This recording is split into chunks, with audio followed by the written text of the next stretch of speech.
This is State of Crypto, episode 2. Today we're going to be talking about XRP. Today is XRP's birthday, as some people would say. It was launched in June of the year 2012, and the story of XRP is definitely very interesting, and that's an understatement. It's a crazy story, and I know some people really dislike XRP and other people really like XRP. I am not against XRP.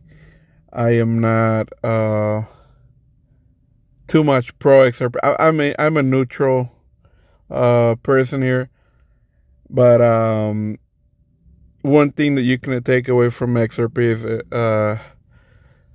the interesting, very interesting story, and I think it deserves to be talked about. What I would tell you about investments is, first of all, I am not a financial expert at all. This is not financial advice at all. Do not invest because of anything I say. I don't know. I'm not an expert at all. But having said that, what I'm doing is I am definitely investing some money in XRP, and I hope you do as well.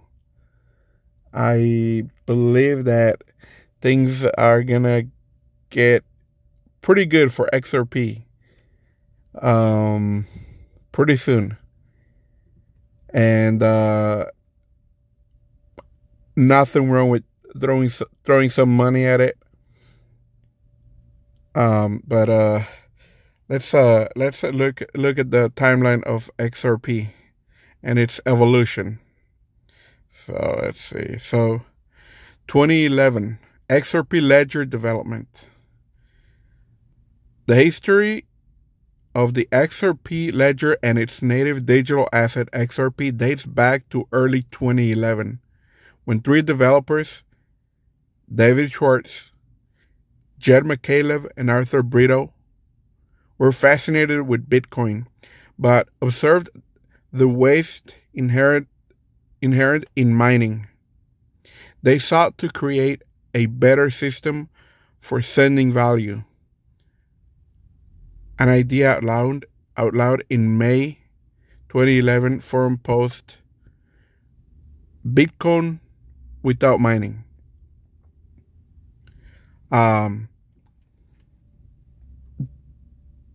There is another. I know there is a lot of people that just me reading that they just hated that, because there is a lot of people that pretty much believe that Bitcoin is the best thing out there. Like there is no better coin other than Bitcoin, and that it should be only Bitcoin. And without Bitcoin, there wouldn't be all these other coins. So I am very thankful that there is Bitcoin, but also there is value in other coins. So we shouldn't be we shouldn't argue about which one is the best, why this one is the best, why that one is. It's all about opinions, I believe. So at the end of the day, it's all investments and it's all money. If you might lose money if you just go and say, no, it's Nothing matters. Only Cardano matters. And only Cardano is going to be standing in the end. And Cardano is the one for the long term. Or no. It's Ethereum. Invest on everything. A little bit on everything. Do your research and then go from there. But don't just be maximalist, because I believe that if you only believe in one project, you will lose some money. So just go for everything. Do your research. Let's continue. Their initial observation about the high energy consumption and scalability issues that would plague Bitcoin provided prescient. In 2019, estimates suggest Bitcoin mining used more energy than the entire country of Portugal. Now, we need to, I don't know too much about it. There's a lot of people say, oh, Bitcoin uses way too much energy, too much electrical power, and they kind of compare it to, like right now they're comparing it to the country of Portugal. But what about the regular financial system, the banks and all that? I mean, I am pretty sure they use a lot more power than Bitcoin. So it's not, plus Bitcoin, it can be, eventually it can be switched with to a more clean, it can be mined with more clean power. So it's not fair to just say, oh, Bitcoin wastes a lot of energy, because there are things that can be if you compare it to other things, then there are other things that waste a lot more energy in the financial sector.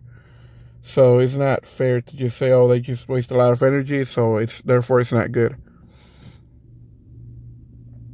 But let's keep reading. Moreover, their initial read indicated that significant problems could arise if any miner obtained greater than 50% of the mining power. That risk persists with Bitcoin today, as mining power has consolidated in China.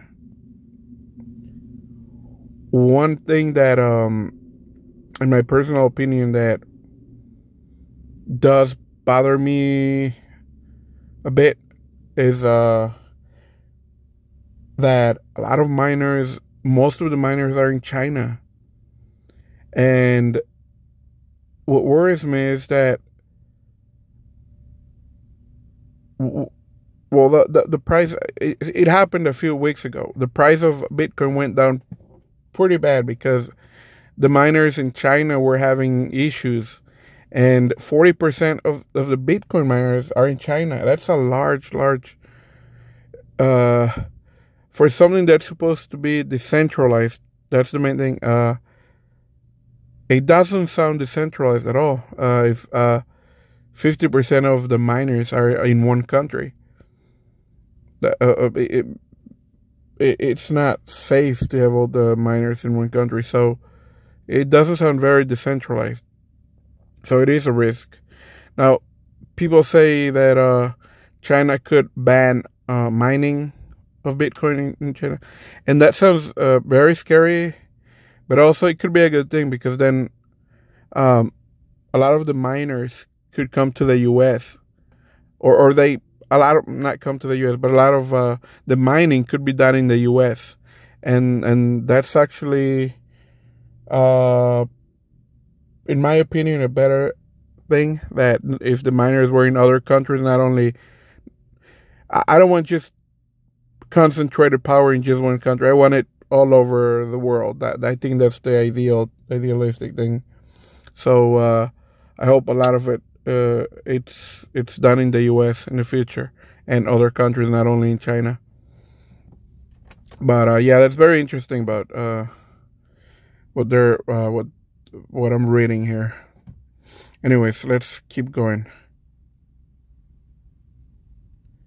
2012. XRP launched. In 2011 and early 2012, the trio of developers started a project to build a distributed ledger that improved upon these fundamental limitations of Bitcoins.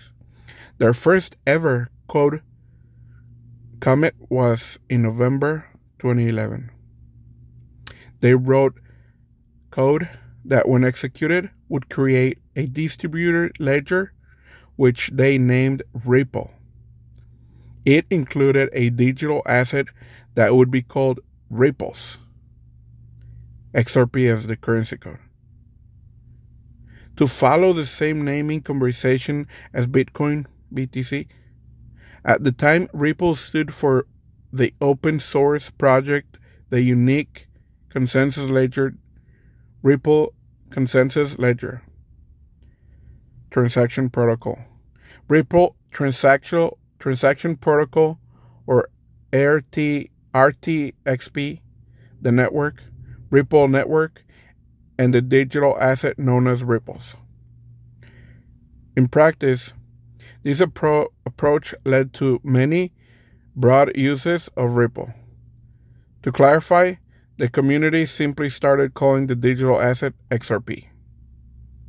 Oh, interesting. In June 2012, Schwartz, McCaleb, and Brito completed code development, and the XRP ledger was fully functioning. At that time, they decided their next move would be to gift 80 billion XRP to a not yet formed private company that would work with the broader community as well as pursue its own payment mission. The ledger code itself would be open source and for anyone to use. That is awesome. They all agreed on how to allocate the XRP among themselves and the future company. And they eventually created the company along with Chris Larsen in September 2012. Once the XRP ledger was fully functioning, 80% of the XRP was gifted to the company, initially called Newcoin and renamed quickly to OpenCoin.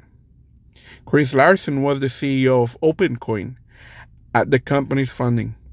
Jed was co-founder and CTO. David Schwartz was the chief cryptography officer, and Arthur Brito an advisor. 2013 OpenCoin rebranded to Ripple Labs.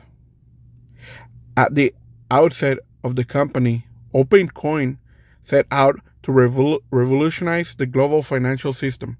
Despite the revolutionary ideals of many of Bitcoin's early believers, Larsen never thought blockchain technology should be used to overthrow the existing financial system. He believed that history's most transformative innovation have always relied on the great ideas that came before them, not disrupting them. Interesting.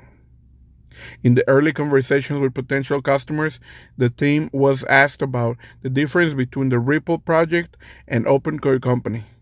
With the community starting to call the digital asset by its currency code XRP more widely, company leaders decided to rebrand the company to Ripple Labs, which has been shortened over time to Ripple. Today, the company uses XRP and the XRP ledger for liquidity management in its cross-border payments business. Ripple also remains a stakeholder and contributor to the broader XRP community. How digital assets will help create a sustainable global economy.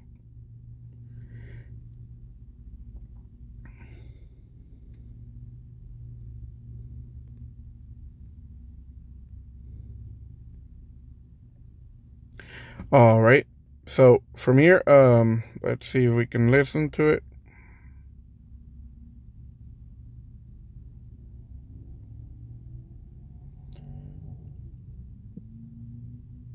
If you want to hear from Ripple co-founder Chris Larsen, you can go to xrpl.org history.html. because it's a 40-minute audio, so it would be way too long for this video. But yeah, it's nice that right now you can invest in XRP, and it's not extremely expensive to do so. So go for it. Not financial advice, but go buy some repo. I'm sorry, some XRP. Sorry about that, XRP. And hopefully things work out for everybody. Hopefully the market goes up again. It's a little bit, it's looking nice today. Today is June 2nd, and the market is looking good. So hopefully things go back to the way they were a couple of weeks ago when Bitcoin went all the way up to $60,000. Then it went down. Now it's kind of, it seems like it's going back up. Hopefully it goes back to 60,000. Just be patient, and things will go back up. Don't sell.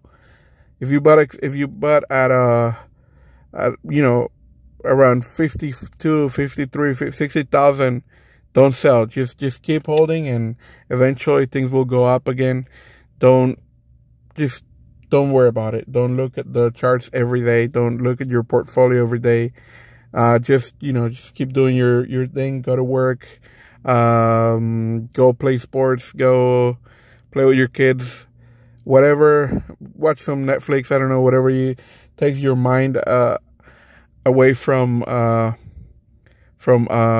watching your portfolio and crypto. Just do that, and you'll be good. I'm sure you'll be good, because crypto